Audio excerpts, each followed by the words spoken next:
Now, still on the debate on immigration, the debate about the Palestinian visas this week, there was some new data released that showed that the Albanese Labor government, your federal government, has overseen a record increase in population growth. Now, anyone who lives in any of the big cities, mainly Sydney and Melbourne, but any big city, they know the impact of what this has had on their lives.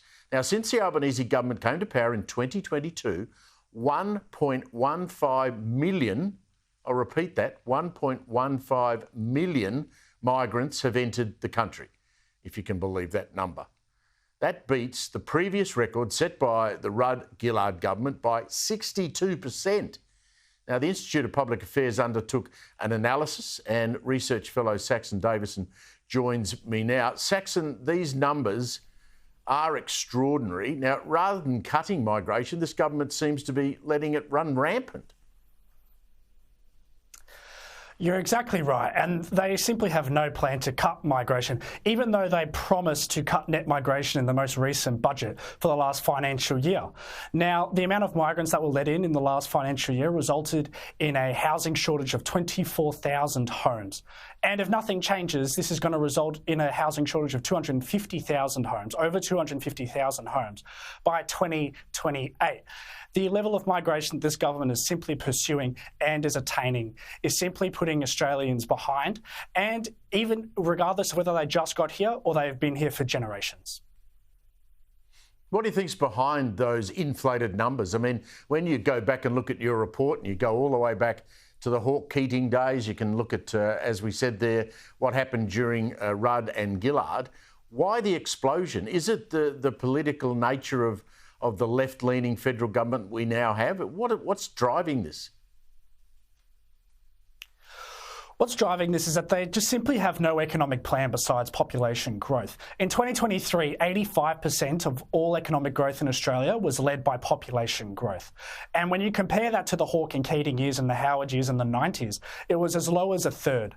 This migration program, this unplanned migration program that the government is running, simply masks the fact that the government has no plan economically for how to grow the economy. And that is how this program is inflationary.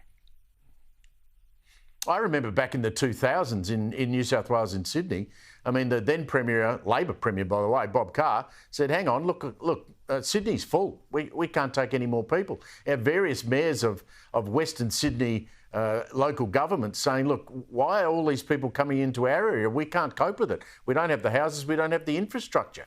And so, it's one thing for the government to keep, jamming people into the country to try and falsely keep the economy going, but the infrastructure doesn't exist, does it, Sinclair, to cope with it? No, the infrastructure simply doesn't exist. And a large reason for that is actually international students. International students took over 100% of equivalent new dwellings in 2022, 2023 in some major cities, including Sydney, and close to 80% in cities such as Melbourne and Brisbane.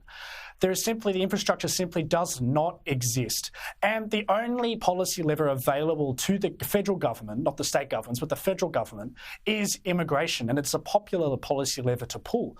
60% of Australians, according to IPA polling, want immigration to be paused, not just reduced or cut, but paused until our important social and economic infrastructure, such as housing, can catch up. So we've got a government promising to build 1.2 million new homes. They're way behind on that. They're way, way, way behind. And some research that I've seen recently suggests that many of the migrants that are coming here clearly, if you move countries, you're moving to have a better life for yourself.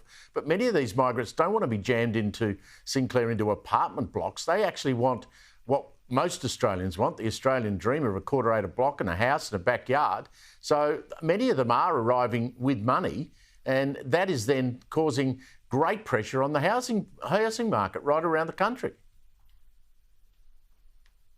Absolutely, and this is partly due to the ideological nature of the type of homes that the government want to build. Build to rent is not actually the Australian way of life. Australians have always endeavoured to have urban sprawl and be able to have their own backyard. And these are the type of homes that typically Australians want to live in, and they want to be built.